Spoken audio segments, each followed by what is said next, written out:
Un saludo especial en Cristo Jesús. Bienvenidos al programa Me Gustaría Saber, un programa de preguntas y respuestas donde ustedes tienen la oportunidad de enviar sus preguntas y aquí se busca una respuesta que sea bíblica a la luz de las fuentes inspiradas como la Biblia y el Espíritu de Profecía. Soy Daniel Miranda, pastor asociado de la Iglesia Central de Fresno, aquí en nuestra asociación, la Asociación Central de Fresno. El día de hoy me encuentro con un gran amigo, invitado, que se ha venido a quedarse aquí. De hecho, el pastor David Salazar, que tenemos hoy con nosotros, él estará tomando el liderazgo del canal hispano aquí en Secrets and Seal. En este episodio yo estoy para hacer la transición y presentarle a él, a quien ustedes verán dirigiendo este programa en los próximos episodios. Así que estamos muy contentos, pastor David Salazar, que haya llegado acá, se haya unido a este equipo y siga adelante este trabajo en la obra hispana. Gracias, Daniel. Es un placer poder estar aquí, unirme a este gran ministerio que el Señor ha desarrollado. Estoy contento de poder compartir de la palabra de Dios y simplemente contribuir al crecimiento y fortalecimiento de la iglesia. Y, por supuesto, estaré también asistiendo a tu iglesia, Dios mediante. Amén. Y siendo tu apoyo en tu ministerio también, lo que el Señor te lleve. Gloria a Dios. Amén. Va a ser una gran bendición para nosotros. Gracias. Así que bueno, estamos de verdad muy contentos. Yo sé que algunos lo conocen, los que no lo conocen van a disfrutar mucho de su experiencia y su conocimiento bíblico. Antes de ir a las preguntas que tenemos para el día de hoy, queremos recordarles que si usted quiere participar en este programa enviando sus preguntas, lo puede hacer a la siguiente dirección de correo electrónico, ahí en pantalla, tv@zoomtv.org. Una vez más, tv@zoomtv.org. Nosotros vamos a hacer, o el equipo acá más bien, va a hacer una selección de las preguntas que llegan. Las que han sido respondidas, pues no se van a volver a traer al programa, por eso usted debe revisar en la aplicación de Zoom TV qué preguntas se han respondido. Si no la tiene, descárguela. Y también en el YouTube usted puede ir allí al canal de Zoom TV Latino y ver qué preguntas se han respondido también. Bien, pastor, hoy tenemos, hay 12 preguntas en una pregunta. Así que vamos a ver cuánto podemos avanzar. Por supuesto. ¿Qué tal si oramos antes de comenzar? Por favor, pastor. Pedir que el Señor nos dirija en este Dirígenos momento. en esa oración. Gracias.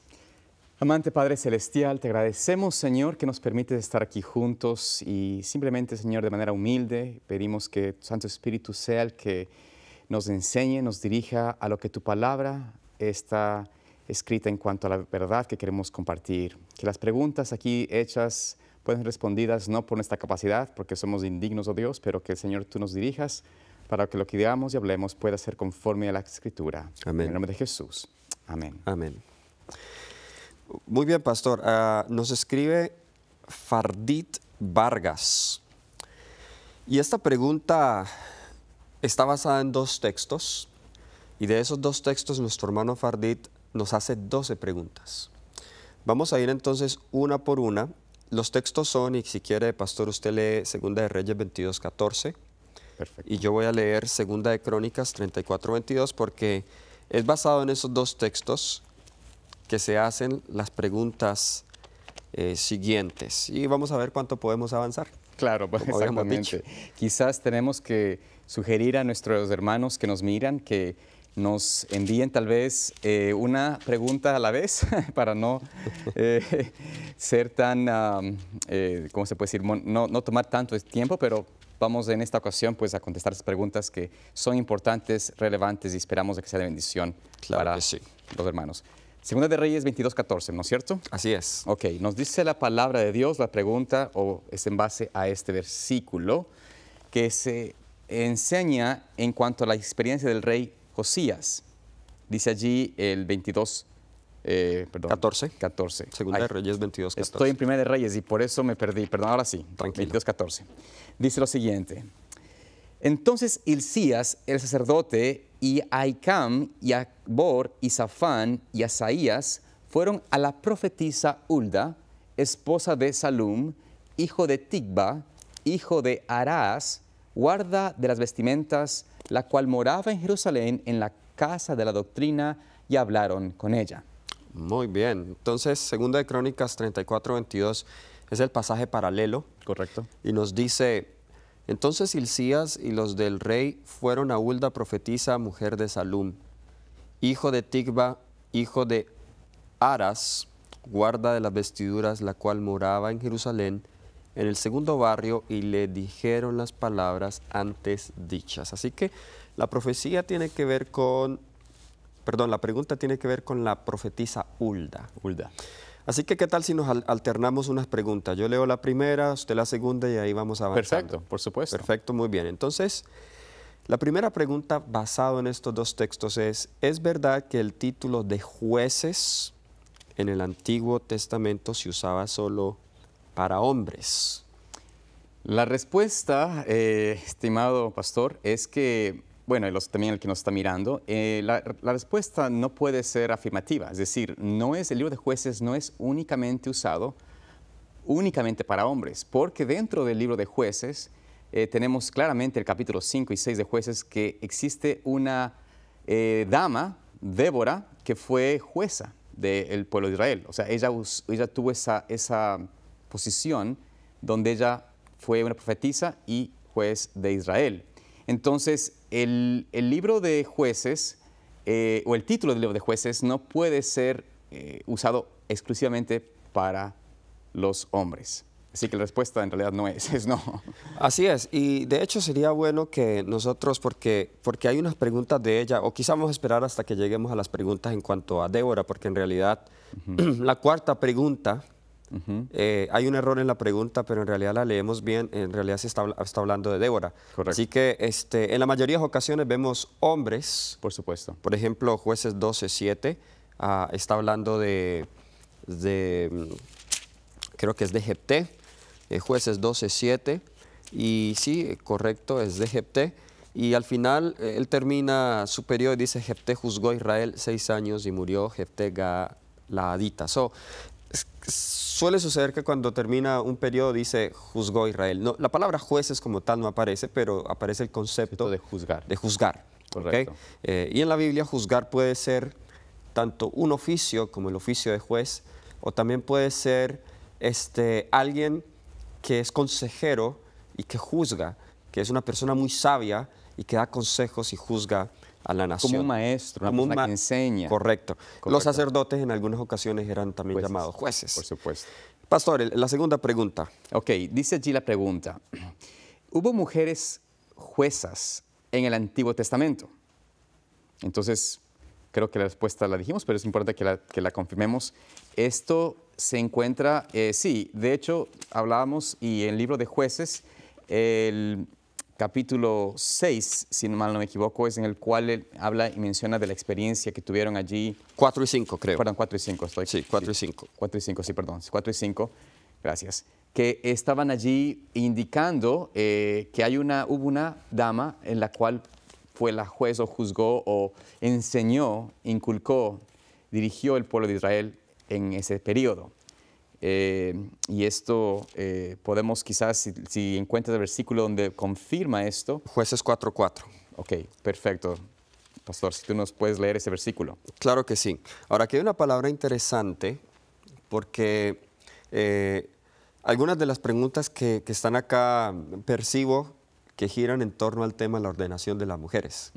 Así que esto es algo bien interesante lo que nos dice la Biblia en cuanto a Débora, porque cuando vamos a Jueces 4:4 nos dice acá la palabra de Dios, gobernaba en aquel tiempo a Israel una mujer, Débora, profetisa, mujer de Lapidot. Y luego el versículo 5, noten la forma en cómo ella gobernaba, dice, y acostumbraba a sentarse bajo la palmera de Débora.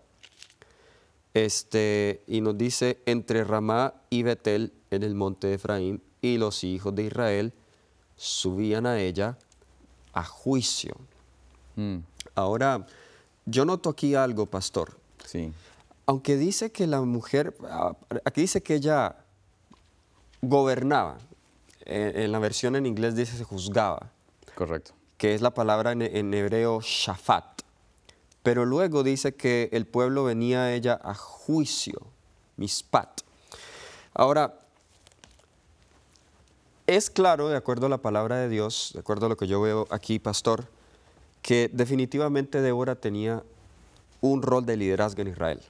Por O supuesto. sea, es claro porque dice que gobernaba a Israel, y no solamente eso, sino que los hijos de Israel Iban a ella.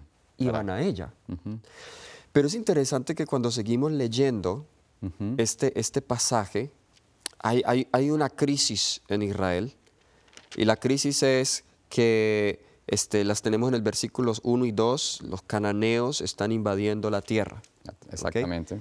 Y se necesita alguien que pueda liberar al pueblo de Dios de la mano del cananeo.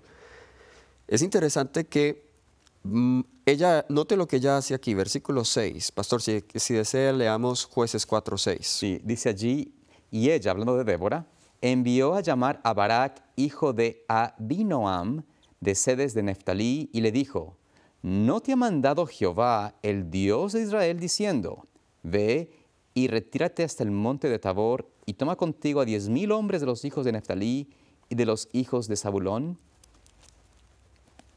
Así que nosotros podemos seguir leyendo la historia. Sí, Normalmente en Jueces vemos un patrón, y es que el juez era el que reunía a la gente e iba a pelear y liberaba al pueblo de Dios. correcto. Pero en este caso, Débora no lo hace, sino que llama a un hombre que es Barak, y ahora le dice a él, palabra de Jehová, le dice, no te ha mandado Jehová Dios de Israel que junta a tu gente.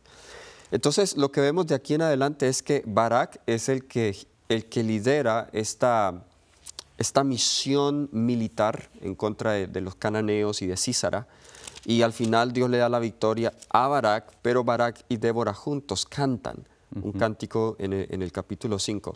Lo que quiero enfatizar con esto es que, primero que todo, Débora sí juzgaba al pueblo de Israel y gobernaba, como usted bien lo dijo, pastor, pero vemos que hay una diferencia entre el rol de ella como jueza, si usamos ese término, y el rol de Barak.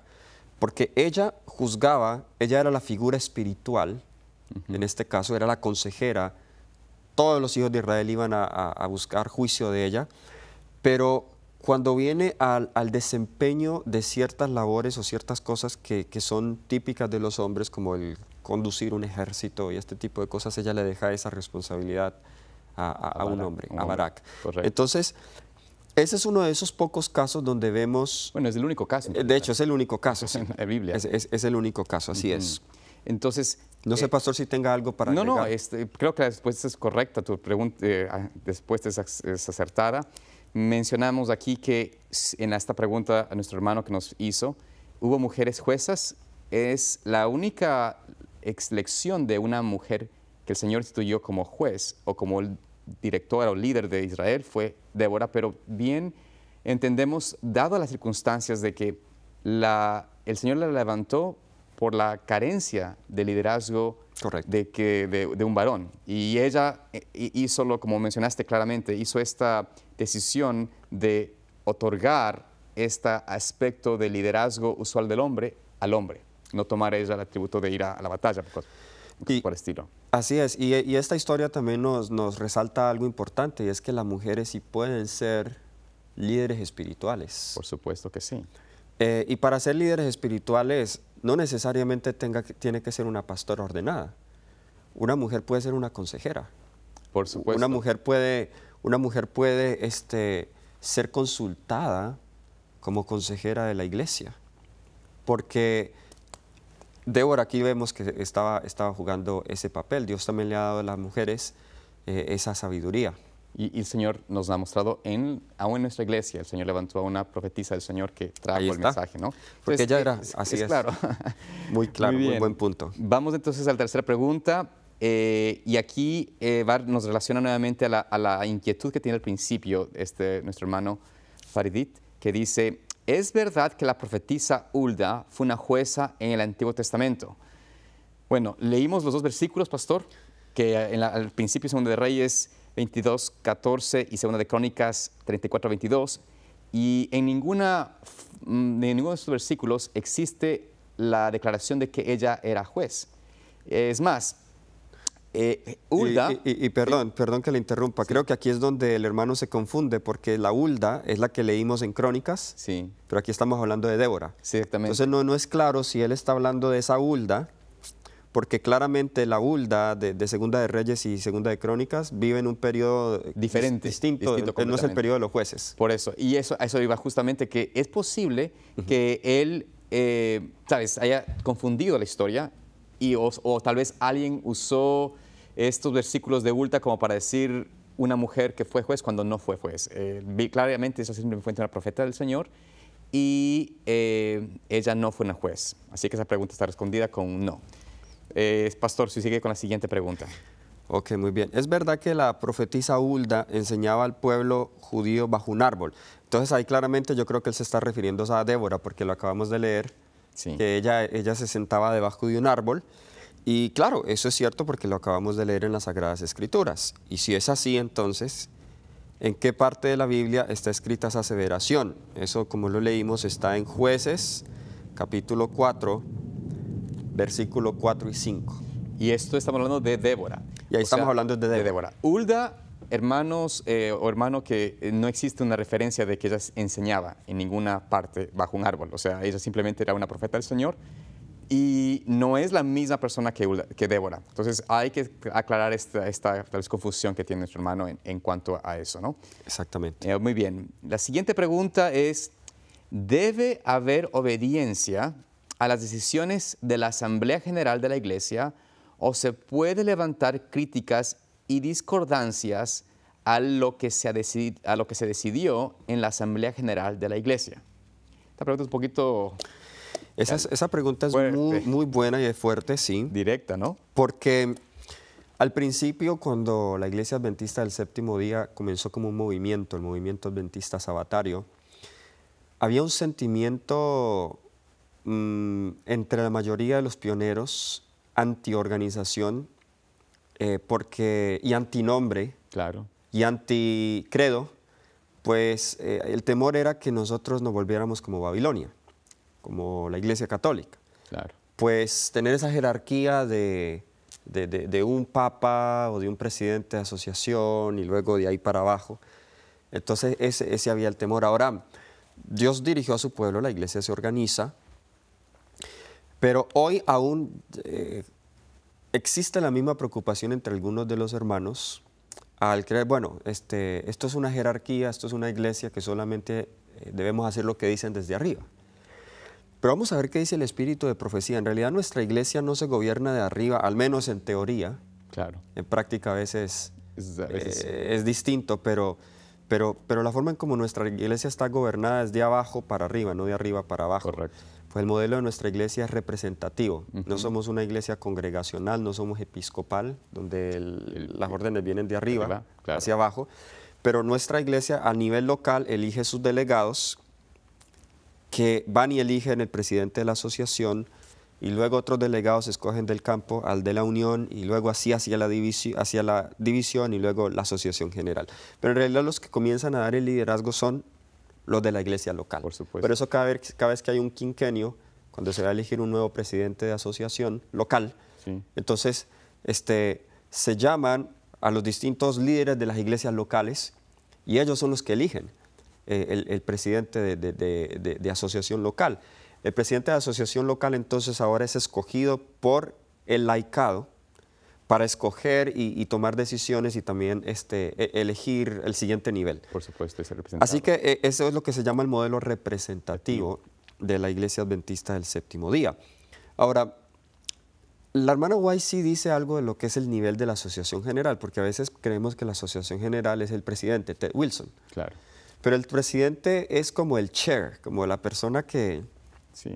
dirige, está actuando como en función de líder, pero él no toma las decisiones solo. Correcto. Dice ella en Testimonios para la Iglesia, la página 208, dice, se me ha indicado muchas veces, y el subtítulo de esta sección es la Asociación General. Dice, se me ha indicado muchas veces que ningún hombre debe renunciar a su juicio para ser dominado por el de cualquier otro hombre. Esa cita es muy equilibrada. Note, número uno, ella está diciendo, debemos preservar nuestro juicio individual, Correcto. la individualidad. Nunca debe considerarse que la mente de un hombre o la de unos pocos hombres se basta en sabiduría para poder controlar la obra y decir qué planes deben seguirse.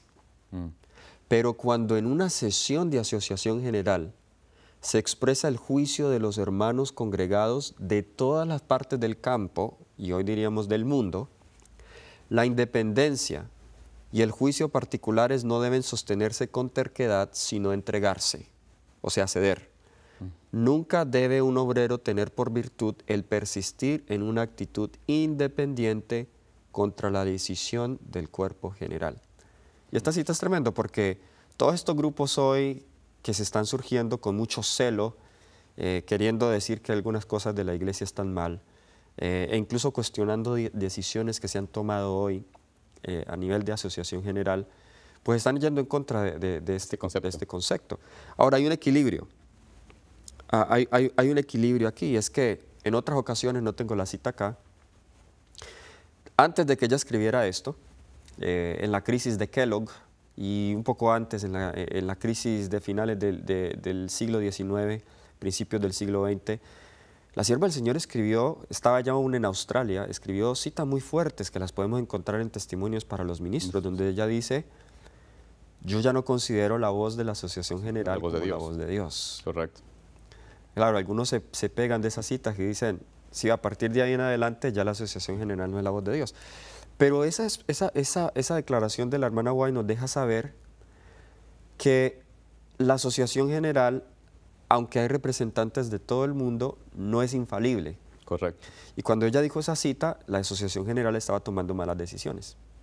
Y en ese momento no era la voz de Dios, pero más adelante, aquí mismo en Testimonios para la Iglesia, tomo 9, estábamos en el año más o menos 1909, ya dice que hace unos años atrás dije que la voz de la Asociación General no era la voz de Dios, cuando no estaban haciendo las cosas que Dios decía, pero ahora lo están haciendo. Correcto. Sí, pastor, no sé si... No, yo solo quería compartir este concepto que es muy importante, porque yo sé que hay algunos hermanos que posiblemente han experimentado hasta cierto grado una confusión en cuanto a que algunas asociaciones, tal vez algunas conferencias, algunas misiones o uniones, pueden tomar, o inclusive divisiones, pueden tomar una actitud también de rebelión, por decirlo así, con las decisiones que se han tomado en la Asamblea General de la Iglesia. Y esto es tristemente una realidad que existe, ¿no? Entonces, si bien es cierto, hay grupos individuales, personas que también toman posiciones en contra de la iglesia organizada, en contra de la posición de la conferencia o la asamblea de la iglesia, también puede existir, por otro lado, ciertos líderes de las iglesias o de las conferencias o las autoridades de la iglesia que toman también decisiones contrarias a la voluntad que se decide en la asamblea general. Y entendemos que una de esas cosas que ha causado mucha controversia puede ser esto que estamos tocando un poco de la ordenación de las mujeres, por ejemplo. Algo que la misma conferencia tomó un voto en cual no iban a seguir con esa dirección porque simplemente no se encuentran bases bíblicas para tal decisión. Sin embargo, a partir de esto hemos notado que hay asociaciones, hay conferencias que han decidido, vamos a ser contrario a lo que la decisión de la mayoría es. Sin embargo, con esto en mente, ¿qué hay que hacer? A través de la pregunta del hermano es, ¿qué hacer en el respecto? ¿Tomar una posición nosotros de rebelión, de decir, ya me aparto de la iglesia? ¿O tomar una posición de conciliar, de hacer mi parte, de seguir la palabra del Señor, seguir la instrucción divina? Y como la decisión de la conferencia general es basada en la Biblia hasta aquí, podemos decir que la voz de Dios sigue dirigiendo su iglesia, no podemos nosotros tomar una posición contraria. Creo que es importante tener eso en mente. Ahora, ha habido y existen situaciones puntuales, lugares donde ha existido persecución y cosas por el estilo que tienen que ser tomados tal vez con un cuidado más especial o específico a estas personas o grupos, ¿no? Pero creo que en líneas generales, la respuesta que se debe decirle aquí a nuestro hermano que hace esta pregunta, vuelvo a decir la pregunta específicamente, es que nosotros deberíamos tomar todos una acatar la decisión de la Asamblea General, ¿no? Amén. Esa es la decisión. Así es, pastor. Muy bien, nos quedan 2 minutos y medio. Así que... la siguiente pregunta creo que la alcanzo a responder en 2 minutos y medio porque está relacionada. Sí. ¿Podría darme una idea general o un pantallazo de cómo la iglesia funciona en cuanto a la ejecución o acatamiento de las decisiones que se toman en la Asamblea General de la Iglesia? Bien, yo he tenido la oportunidad de asistir a dos congresos de Asociación General, 2015 San Antonio, 2022 allí en St. Louis, Missouri. Y también pues estoy familiarizado cómo funciona la iglesia a ese nivel. Bueno, antes del congreso, la iglesia tiene varios comités. Por ejemplo, el comité de revisión del manual de iglesia, el comité de las creencias, por ejemplo, si se quiere revisar alguna de las creencias fundamentales. Esas son decisiones que solo se toman a ese nivel. También, por ejemplo, cualquier otros asuntos como el de la ordenación de las mujeres, pues hay unos comités que se organizan antes, la elección de nuevos líderes. Hay un comité para eso que es el comité de nombramientos, algo similar a lo que sucede a nivel local de la iglesia, pero esta vez a ese nivel. Y lo que pasa durante ese congreso es que estos comités ya han hecho su trabajo, ¿ok? Estos comités ya han hecho su trabajo. A ese nivel lo que se hace es que se tira la propuesta y entonces los delegados de todo el mundo votan a favor o en contra y se deja un tiempo para discusión, ¿ok? Es algo maravilloso ver la iglesia a nivel mundial actuando y tomando decisiones. Es algo impresionante. Entonces, así es como funciona nuestra iglesia. ¿Quiénes son los delegados? Presidentes de división y directivas. No solamente el presidente, sino otras directivas de campo, de uniones, de asociaciones locales, ¿okay? De nuestros hospitales, instituciones educativas, escuelas, colegios, universidades y también personas interinas que por su liderazgo en la iglesia también son invitadas, como Doug Batchelor, por ejemplo, él es delegado, aunque no sea presidente de algún campo en especial. Entonces, son como un total de 1.600, o creo que es mucho más, de delegados que van de todo el mundo, creo que es más. Así que bueno, el tiempo se nos ha acabado, pero vamos a continuar, pastor. En el siguiente no terminamos las preguntas, llegamos solo a la pregunta número 6. Gracias por estar con nosotros en este episodio más de Me Gustaría Saber. Dios te bendiga.